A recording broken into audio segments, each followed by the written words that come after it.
I'm home from my trip to England and Ireland, and I just looked at my credit card statement online because I was using basically one credit card almost the whole time. My Chase Preferred Sapphire, whatever. I have a link to it in the description below because it gives very good rewards, especially when you sign up. So I used it because for travel, you get extra reward points for dining and whatever, lodging. So it was pretty easy to add up all of my expenses for my trip. I did use one other credit card and I paid a few things another way, but I didn't use cash. I didn't take British pounds or euros with me. When I was in Ireland, it was euros, and in England, it was pounds, and I just used my card, and I didn't have foreign transaction fees, so I was not charged anything extra other than the conversion, which was a lot. For pounds, it was 30% more than US dollars, basically, and euros was about 10% more. So, ouch, but what are you going to do? For my trip, I had been scrimping and saving basically my whole life. You know, I've talked about that in other videos, to be able to travel in my elderly age, in my old age. And I hadn't really been doing a lot of it, so I decided I would take this trip, and I spent 3 weeks total, 2 weeks in England and 1 week in Ireland. And it was wonderful. I've been making videos about my different parts of my trip. If you were interested, you can check those out. And I knew I would have to spend a lot on this trip because, you know, to get there, to stay there, to eat there, to do things, you know, admission to different events and things I wanted to do. And buy a few souvenirs and different, you know, just different expenses that you have when you travel. And travel for when I was there.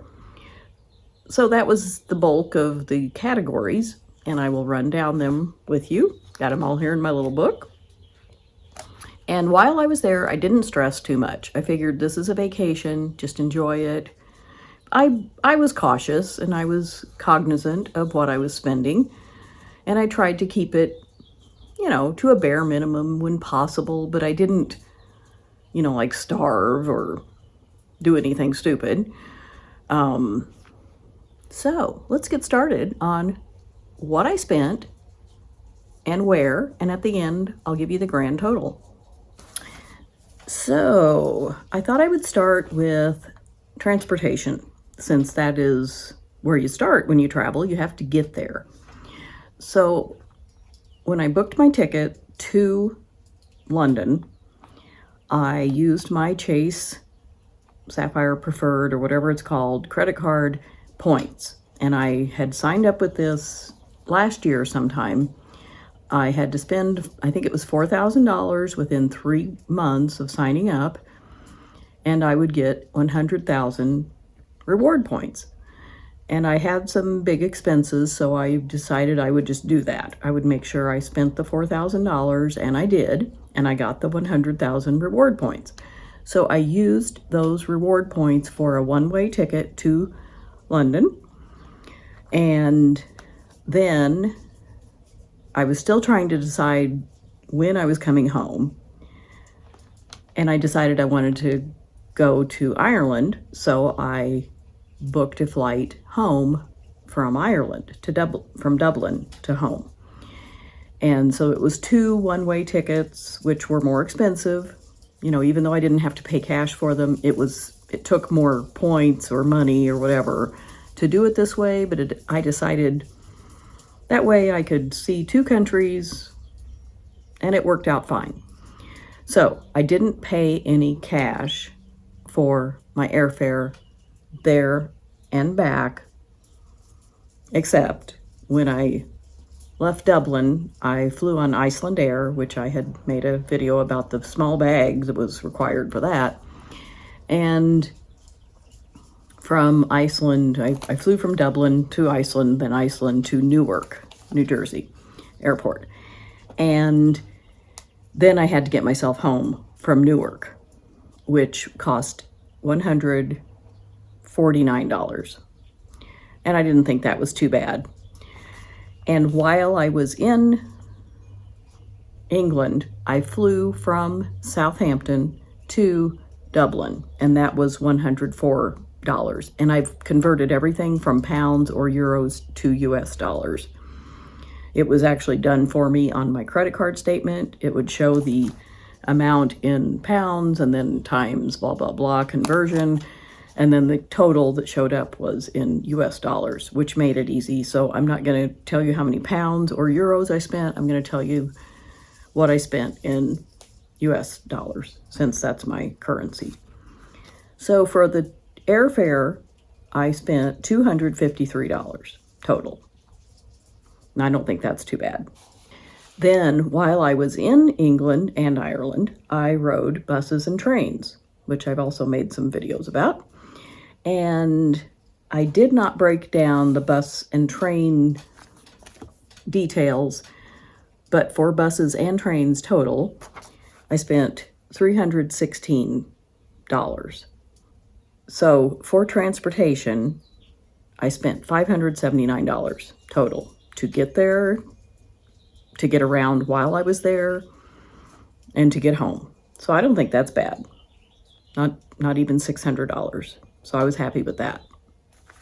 I just wanted to mention too that I did not take any taxis or Ubers or anything different than buses and trains when I was in England and Ireland.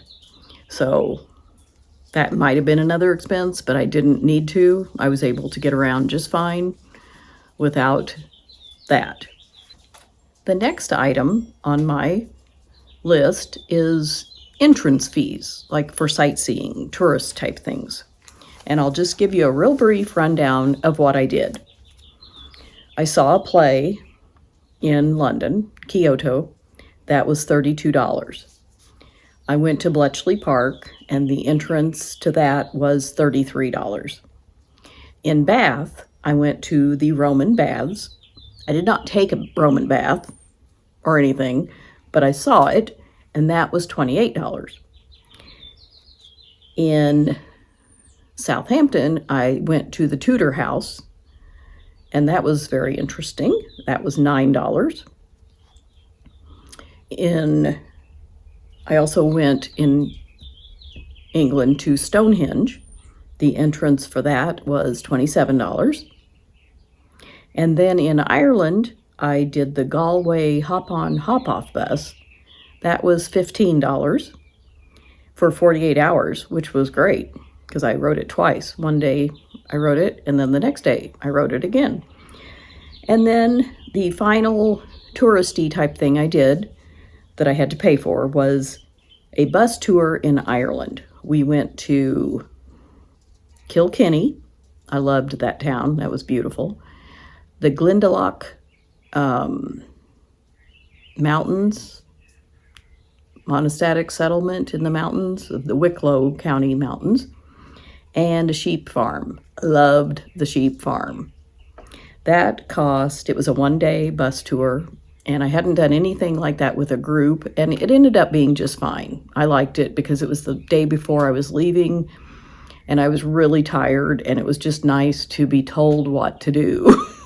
I did everything on my own up until then. I didn't have anybody helping me decide where to go or what to do, and this worked out just fine. That was $51. So the sightseeing / entrance fees to places totaled $195. The largest expense ended up being lodging, which I knew it would be because, unless you're going to sleep on the street or something, which I did not do, you have to pay to stay somewhere.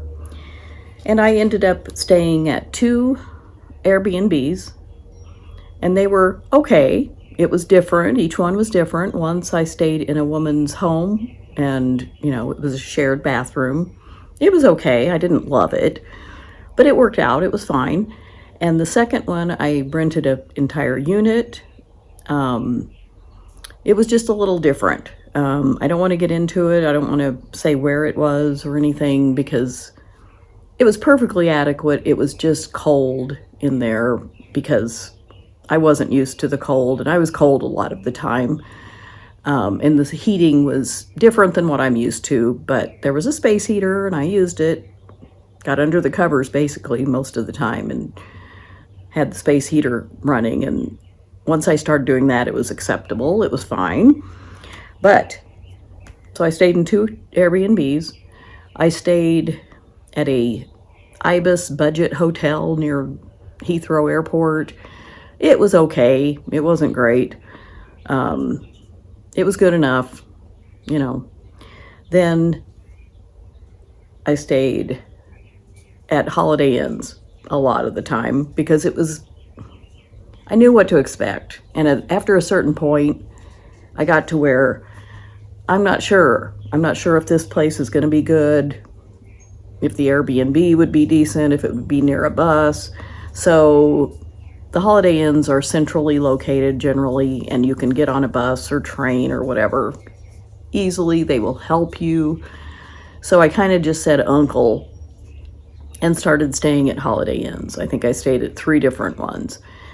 And it was fine. It was a little more expensive than I wanted to pay, but again, I was tired and the planning was a little bit stressful at times. So I did that, and then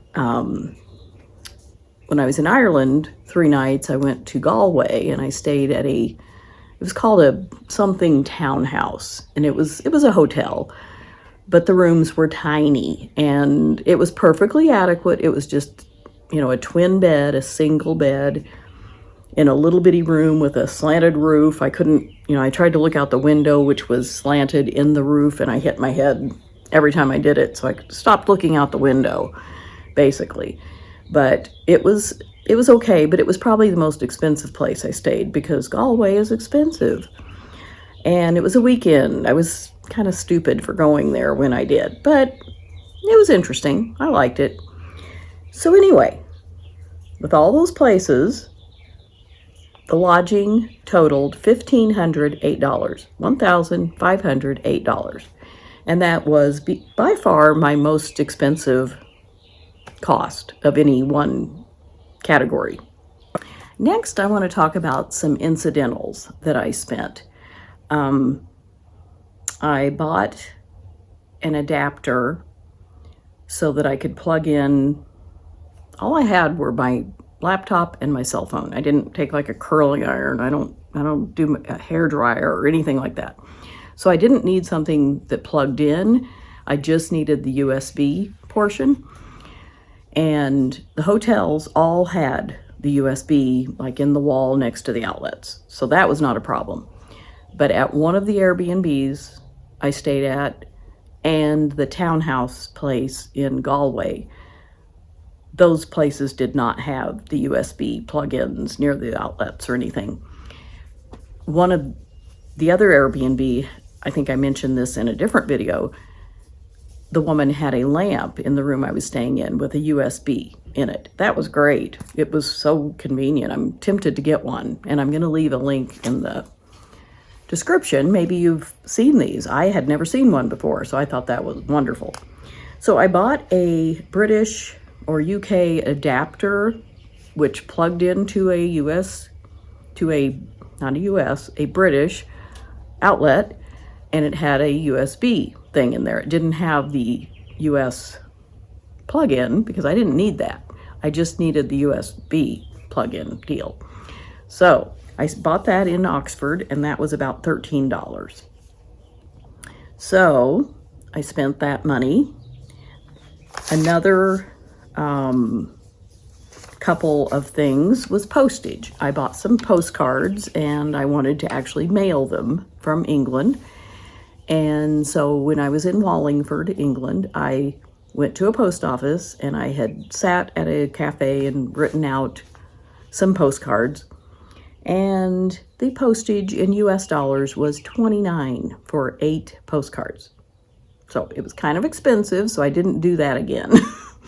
I could have, but it was over, $3 to send a postcard. And I just thought, well, I sent them to the people I really wanted to, and then I just decided I would either hand them a postcard when I got home or whatever. So that was 29 US dollars. I went to several charity shops, and my biggest purchase was a down vest. And it's actually right here. This was my friend. It was so soft and warm. And that was £8.50, but it was 11 US dollars, and it was well worth the money. And I just wore it under my jacket, and it really kept me a lot warmer. But I ended up spending 27 US dollars at charity shops total, because I went to them in Wallingford, in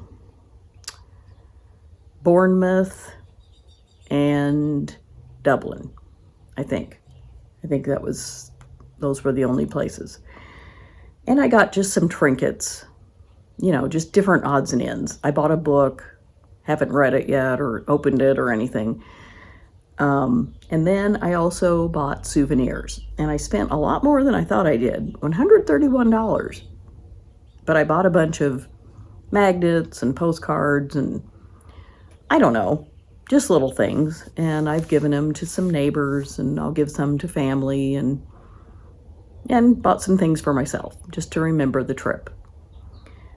So those are my smaller items that I spent money on. And before we get to food, I will cover my communication, because here in the US, I use Mint Mobile on my phone, and they have Minternational passes. And I had used one in Canada before they started offering free data and stuff in Canada, which they do now, which is great. I think it's 3 gigabytes a month. But I knew it worked, because it works just like wherever they offer the Minternational pass, you get good coverage. And I looked it up, and the UK and Ireland both were countries that they covered.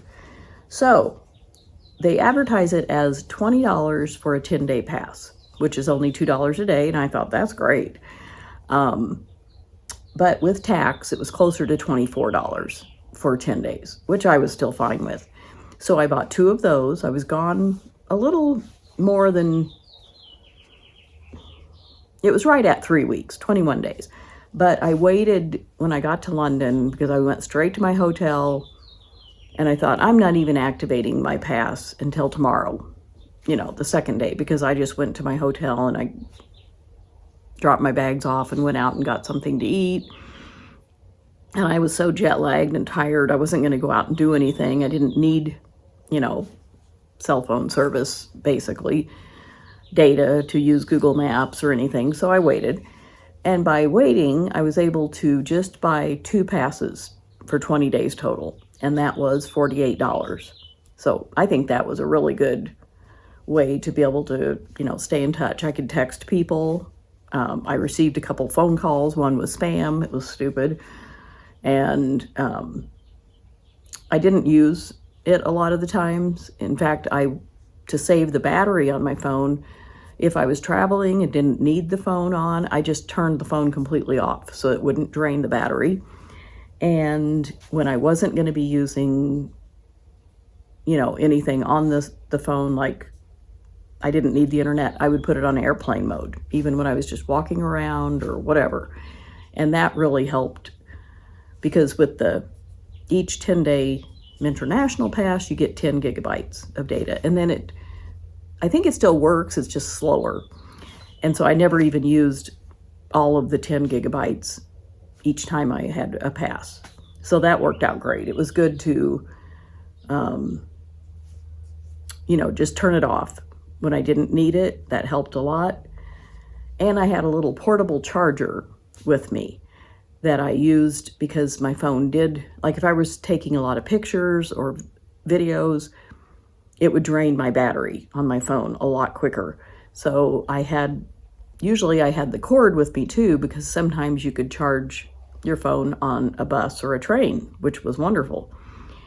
And I had a little portable charger, and I could just plug that into my phone. And then I would have to charge the portable charger once I got back to some power outlet. So I learned along the way what to do to stay connected and everything, and that worked out really well. And the final category is food. And I ate out a lot, because at one Airbnb, I was in a private unit, which I was the only one there, and it had a stove, but I knew I wasn't going to cook real food like that on a stove. But it had a microwave and a fridge and a washing machine, which was great because I was able to do 2 loads of laundry while I was there. But most of the time at the hotels, there was no microwave. They had a kettle. Every place had a kettle where you could heat up water for tea, which I don't drink tea. I had 1 cup of tea in England, and I didn't like it. I mean, it was an herbal tea. I just don't like tea that well. I like coffee. So most places had little instant coffee packs, and I ended up just using those because I ordered coffee out 2 or 3 times, and it was always $3 or $3.50 pounds. And I thought, that's a lot of money for a cup of coffee, because it ended up being about $4. And, I'm a tightwad. I didn't want to spend the money. And it didn't taste that much different or better to me. So I just used the little packets. And in fact, I went and bought some because I forget where I was, and they had given me a couple, or maybe they didn't even have any. I don't know, but it was like $1.50 pound, or yeah, 150 pounds for 10 little instant coffee packets. And I just suffered through, it didn't kill me.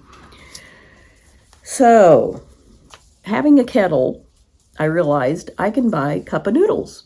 And I did that. I would buy them they had grocery stores everywhere.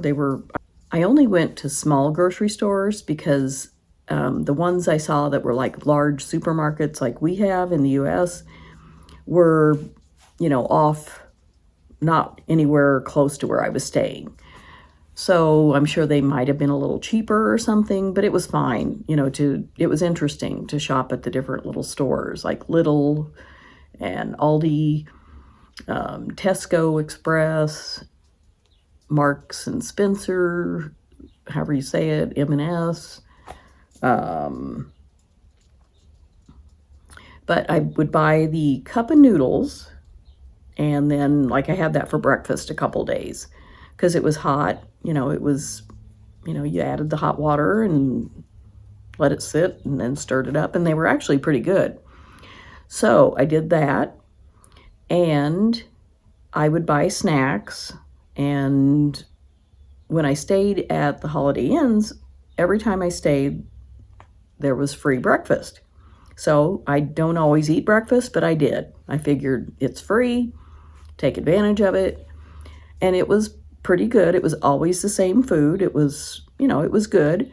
The bacon, what they call bacon rashers, is like what I would call ham, but it was delicious. It seemed like everything was leaner. It wasn't as fatty as what we have here.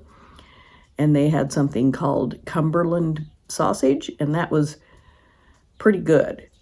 It didn't have a lot of the fat, and it wasn't greasy. So I would have, some protein. I never ate the eggs because they weren't done. They were scrambled eggs, but they were wet, and I don't like that at all. So I did not eat eggs even once. I'm just not a big egg fan anyway. But they had croissants, bread for toast, muffins, hash browns, cooked mushrooms, which I really liked, and baked beans. I liked those. They had yogurt, so I really liked the yogurt with some granola in it, and then they had a fruit compote that you could pour on top, and that always really was tasty to me. And they had coffee out of machines, but it tasted about like the instant coffee that I was drinking in my room. So it was fine. They had all kinds of other things that I didn't eat, like cold cereal and juice. I don't know what all, but at the end, I was getting a little tired of that food because it was always the same, the exact same food. Whichever Holiday Inn I was at, it was the same. And they had fresh fruit, oranges or tangerines and apples and bananas. And more than once, I took my bag down with me and I put an orange or a tangerine and an apple and a banana in my bag. And later that day, I would eat those, because I feel like I paid for them. I could have eaten them at breakfast, but I didn't. And that, helped stretch my food dollars a little bit. And it was something healthy. And I wasn't always eating the most healthy options. It's unless you order a salad or something, you don't always get a vegetable. And that was a little different. But, I could have ordered a salad all the time, but I was cold a lot, so I didn't. But that's sort of my, and I also went to those small stores like Aldi and some of them weren't small, but these different stores, and I would get the meal deal. And I'd never seen this in the US. They probably have it, but I don't get out much, I guess. And it was basically where you you could pick out 3 items, and it was like $3.50 pounds, which was about $5, up to sometimes it was £7, which would have been closer to $10. And you got like a sandwich that was pre-made in a little container, a side, which could be anything. It could have been like a couple hard-boiled eggs, or it could have been a bag of chips or whatever. And then sometimes you had to get a drink. So I would always just get water because that's what I drink. I drink water and coffee, basically. And sometimes you could just get 3 items, and the cheapest one was free. So it was a really good deal, I thought. And I did that quite a bit, probably 5 times at least. And I thought that was great. So having said all that, blah, blah, blah, I spent $510 on food, eating out, buying things at grocery stores. So I didn't think that was too bad. I thought the total would be more than that. But when I got to adding it up, that's what it was. So are you ready for the grand total? If I've added correctly, and I think I have, I spent $3,060 on this trip. And I don't think that's too bad for 3 weeks. I'm happy with it. It's a lot of money to me, but I've been wanting to go to England and Ireland for a long time, and I didn't really give myself a budget, and some people say try not to spend more than $100 a day. Well, I obviously did that. I mean, with the airfare and transportation, I probably didn't, but I'm fine with that. I have the money saved. I can pay off my credit card bill at the end of this month when it's due. And I'm glad I did it. It was a fun trip. So let me know if you've gone on a dream vacation and if your costs were similar, or you don't have to tell us what you spent if you don't want to. But I think it's interesting to know if you've managed to go on your trip that you've always wanted to go on and how it went. I loved my trip and I'm happy I did it. I'm also happy to be home. I'm still really tired. So I will see you next time.